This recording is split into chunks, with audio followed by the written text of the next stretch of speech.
Bonjour à tout le monde. Ces derniers jours, un terrible malheur a frappé la Nouvelle-Zélande. Le genre d'événement qui fait que tout un pays s'arrête muet de stupeur. Alors non, il ne s'agit pas d'un quelconque virus. C'est bien pire encore. Manukura est morte. Alors pour les quelques personnes qui l'ignoreraient encore, Manukura était une femelle kiwi. Ce petit oiseau à long bec fin qui est un emblème national de la Nouvelle-Zélande. Pour être plus précis, Manukura est né en mai 2011 et ensuite a vécu dans la réserve de Pukaha. C'est un peu au nord de Wellington. En langue maori, Manukura pourrait se traduire par qui a rang de chef. Et de fait, elle était vénérée à travers tout le pays.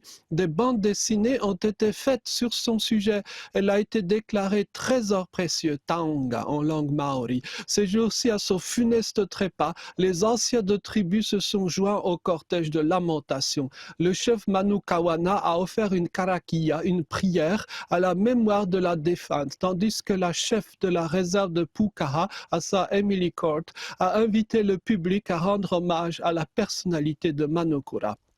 Vous vous demanderez avec raison pourquoi toute cette agitation autour d'un spécimen d'oiseau kiwi. C'est que Manukura avait une particularité. Au lieu d'avoir le pelage brun habituel des oiseaux kiwi, elle était porteuse d'une mutation génétique assimilée à l'albinisme et cette mutation l'a rendue de couleur blanche. De fait, les kiwis en général sont déjà rares, alors les kiwis albinos n'en parlons pas. Et c'est là que nous arrivons au point fondamental.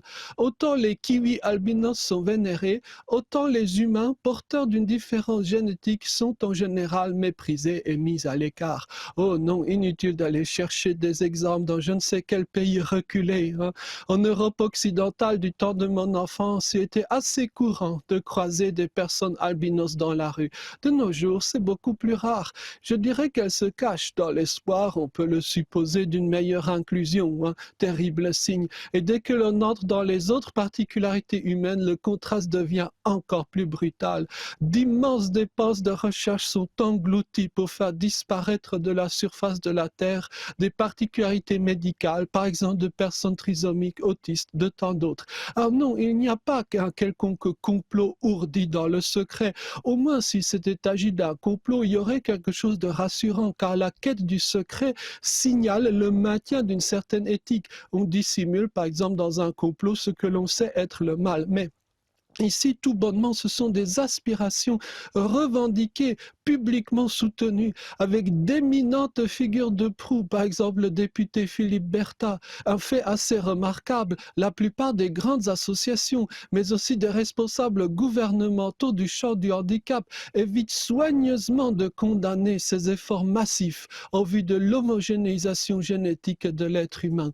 Et de fait, sur ce point, comme par rapport aux maltraitances, il semblerait que les animaux domestiques soient généralement mieux traités, défendus, pris en compte que beaucoup d'enfants autistes, par exemple. Plusieurs amis autistes, dès lors, sollicitent d'être mis sous la protection, non pas des associations traditionnelles, mais de la SPA, en jouant sur les différents sens possibles de la dernière lettre, animaux ou autistes.